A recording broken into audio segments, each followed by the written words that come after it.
মাছটাকে আমি ফর্ন থেকে বের করে নিলাম। মাছটা কিন্তু আমার হয়ে গেছে গা। তো এখানে কিছু কাটা আছে, অনেকগুলা কাটা আছে, এই কাটাগুলো আমি ফার্স্ট টাইম উঠাই নিব, ঠিক আছে। তো প্রায় দোনো পাশে কিন্তু মাছের কাটাগুলা আমার উঠাই নিতে হইব, কারণ আমি প্রথমে উঠাই নাই, রান্না কইরা মাছের কাটাগুলো উঠাইলে আমার সবচাইতে বেটার হয়, ভালো হয়। এজন্য আমি এখন উঠাই নিলাম, ঠিক আছে। তো প্রায় আমার কাটা উঠানো গুলা শেষ।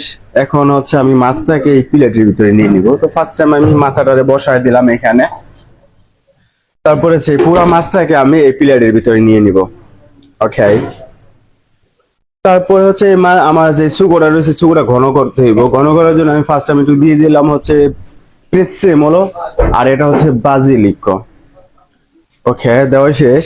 এখন আমি একটু ভালোভাবে লাড়া দিব। লাড়া দেওয়ার পরে এটা হচ্ছে বুড়ো বুড়ো দিয়ে দিলাম একটু তরকারিটা ঘন করার জন্য।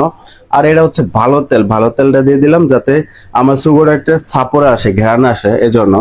তো গাইস, আমার মাছটা কিন্তু হয়ে গেছে, আবার সুগোটাও হয়ে গেছে। এখন হচ্ছে বাড়ির ভিতরে নিয়ে আমি সামনে পাঠাই দেবো। আর এটা হচ্ছে আমার মাছ, আমার মাছের উপর আমি একটু জল দিয়ে দিলাম। দেন এখন হচ্ছে আমি সামনে পাঠাই দিব, আর ওরা হচ্ছে টেবিলে নিয়ে যাবে।